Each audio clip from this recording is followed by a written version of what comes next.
After just over 3 weeks of the AC working in the Saturn, it has stopped working. Now, I hooked up the gauges and we do not have any more pressure, and I verified by tapping the two straighter valves here and nothing came out. No freon, barely any air, but now nothing comes out when I press it. So it all leaked out and we knew it was gonna leak. All we did was top off the system or add more refrigerant. We didn't actually fix a leak. If it's low on refrigerant, there's a leak. So we knew this was going to happen. Now we're finally all leaked out. We put the dye in it originally to find the leak. Now take a look at these photos, and on these photos you can clearly see it's leaking around the compressor area, and I did not see anywhere else where it was leaking. It's best to look at it at night with your UV light, and then it's clear as day or clear as night. But to me it looks like it's leaking out of this hose where it connects the high pressure line to the compressor and the low pressure line to the compressor. So if you think about how a compressor works, when a compressor compresses it and shoots out, it builds from the low pressure to the high pressure, and it comes out of the compressor traveling this way on the high pressure line. But the low pressure line is, once it's all done, cooled off the inside, it makes its way back into the compressor, so it's flowing into the compressor here. The compressor builds it up, compresses, adds pressure, and it shoots out of the high pressure. So we can see some green here, but those photos was very clear. So I'm going to remove these hoses. There's some seals behind it, and we need to go on a hunt of where can I get those seals. Now again, this is my first time doing any actual AC repair, and these were on there very tight. Are they usually this tight? This little ratchet barely gave me enough leverage. I almost need to bring out my bigger ratchet, but we got it out. Now it screws out easily, and we'll just pop off the low pressure line right here. There we go, just like that. And I think it's clear. We can see the green on the inside here. It was, yeah, oh, you could see it. The O-ring is flat. It's no more circular, so yeah, a little interesting. So the two lines are off. You see this circle plug back here? Now this is a factory adjustment. This kind of fine tunes how the compressor internals work. So you are not to adjust that, but there is a seal behind it. If that is leaking, then you're kind of in a little bit of trouble because you need to remove the plug, but then you gotta fix the seal, replace the seal, and then put the plug back into the exact adjustment that it's at now, which seems a little bit difficult to get to. So we're gonna take my UV light here and just shine here. We're gonna make sure we don't see any of that neon from the dye. But again, this is something easier to check at night, but I don't see anything. Everything I see comes from the hose, the line up above. Okay, so I think we just got really lucky and it's only leaking from here, but again, we'll find out. But let's start by just replacing these two seals, and then we'll throw in a new can of refrigerant and see how it does. And two new cans, because that's what it takes. But wow, this is very, very, very flat. Let's take this one off too. We're just using a pick here.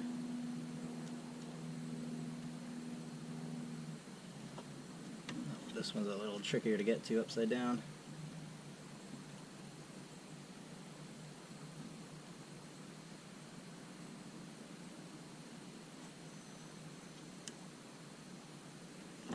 Okay, I got that one now.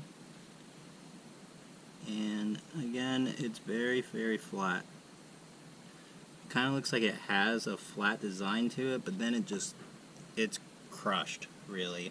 So this is the high pressure, this is the low pressure. I'm going to keep them separated, and then we'll go to the parts store.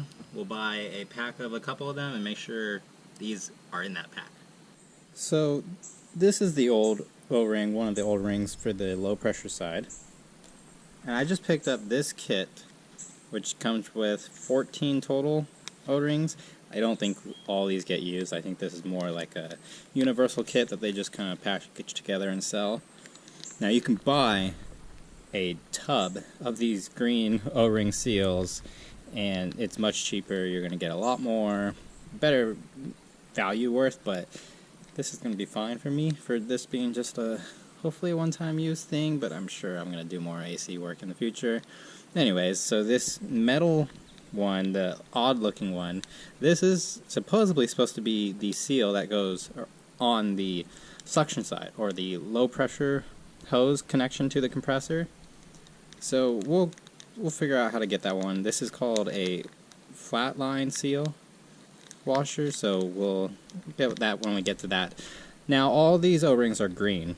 Green is the updated, I guess in today's standards it's not the most recent refrigerant, but at this time the most recent, it went from R112 to the R134. So that is what the green one is. Because the O-rings that were in here were black, that tells me they had not been replaced. These were the originals from 1997. Now because I have a whole universal pack right here, let's just dig into it and let's just replace the ones that we can easily get to, because we know the AC system's never been touched on this 97 Saturn, so they're all going to be crunchy like the one I just pulled out was. Okay, with the intake off, we can see the evaporator back here. So I just took the 2 bolts off. Now these lines should be free, and they are. Let's see, what is this one connected to? Oh, this one runs underneath the booster. Interesting.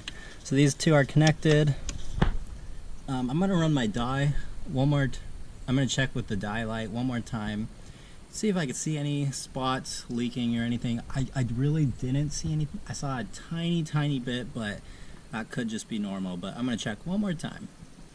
Okay, if you could see the green, the highlighted stuff, that's inside of the tube. So that's fine. There's nothing really leaking around it. I don't think this was really leaking at all, but might as well replace it since we have the seals and we have the system evacuated right now. Once again, the O-ring is just no longer an O, it is flat. Oop, almost lost it. Yep, it is just flat now. So a new one will replace it. And again, it's black, so more than likely this system was never touched. It's never been messed with. Kind of interesting. Alright, so we have our match here. This green one's going to replace the seal that just came off. Taking some baby oil, and I'm going to use that as my lubricant. Kind of need 2 hands here, but the idea is lubricate this up, and then this will slide right onto where the old seal was. We also wiped off the hose where this seal goes over. Just make sure it's clean. And let's put this on. This one was really crushed. So again, throw this in here, let it lubricate up, then we'll pick it up and we'll throw it onto the hose. Okay, the high side, or the discharge side, got the new O-ring in. We're gonna just gently put this in, and we have the bolt to go in, and that's all it takes. So then we'll just tighten it down. I read something like the torque is like 18 foot-pounds. It's kind of tight, but not much. So my torque spec for this is just my normal ratchet, and I got it down by hand as close as possible to the socket. Can't do any more torque. Now I'm going to go just under halfway and give it just a little bit, and just like that, that's good right there. That's enough. Now there's no wiggle to it. The O-ring has sealed, and the baby oil kept it lubricated. Now, even though there was just a normal black O-ring on here, this is what the forums say is in the factory manual or the service manual. Now, I don't know, I didn't look at the service manual, but this is what they say, so we're going to use this flat line seal crush washer, and we'll see. I mean, if it leaks, we'll know because we're going to put it under a vacuum. So we'll just try it just like that. They say not to lubricate this, and we'll see, but I don't know. I don't know if this is actually going to seal because it seems pretty loose. Okay, maybe I just had the wrong size or what, but it felt too loose. So I just put the green one on, lubed it up, and it looks like there's a cavity for this to just slide right into. So I think that's going to be a better seal. My gut tells me that this is the way to go since it was just an O-ring that came off of it originally. So we're just going to do that. Put everything back together. Have the vacuum pump running right now. We are holding about 27, 28 inches of mercury. It's holding pretty steady. So now we're going to close these off.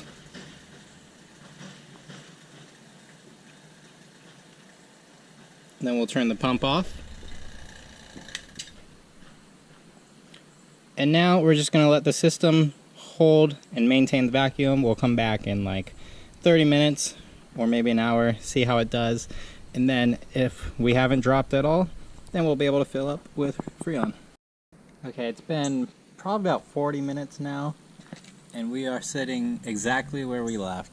And actually, the very first time I did this, when I had the leak in the system still, it went down like 1 inch of mercury, so this is looking better at least. So I'm hopeful. And the good thing is we held vacuum for this whole long period. We held it this long before and it lasted 3 weeks. So it looks like at minimum I should get another 3 weeks out of this. But I'm hopeful that we got all the leaks fixed up this time.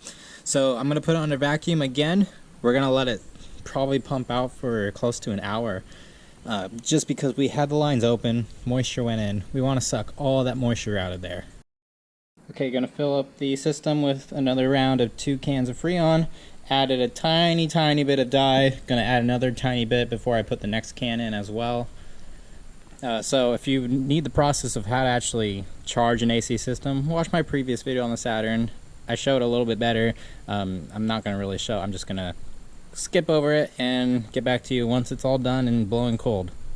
So completed the 2 cans. The AC is blowing nice and cold now. What I noticed is when I took the low side off, it was humming away. It was sizzling, like it was blowing off air and it would not stop. So I've heard about the trick where you just tap down, you open it and then let it shut itself real quick. Sometimes something gets in the way and it doesn't make a good seal. So I did that a few times and eventually it just stopped. So it's no longer making a noise, but since we have the dye in it, I'd be curious if it leaks out again. It's probably going to be this Schrader valve, and if I replace that, might as well replace both. Now, probably would have made sense to do both of them now, but they didn't seem like they were leaking. And maybe hindsight 2020 here, but I don't know. Refrigerant is honestly pretty cheap. It's about 10 bucks a can, a little more than that, so it's not all that bad. Doing AC work DIY yourself, it is really cost effective. So, but end of the day, we got AC going again. Should last us another 3 weeks, or maybe this is the ideal fix. I don't know, we'll see. If it leaks out, I'll definitely replace the Schrader valves and give it another look around, but if not, then I think we're good here. Either way, we'll see. Thanks for watching. We did some AC repair for the very first time. Let's see how long this lasts. See you in the next one.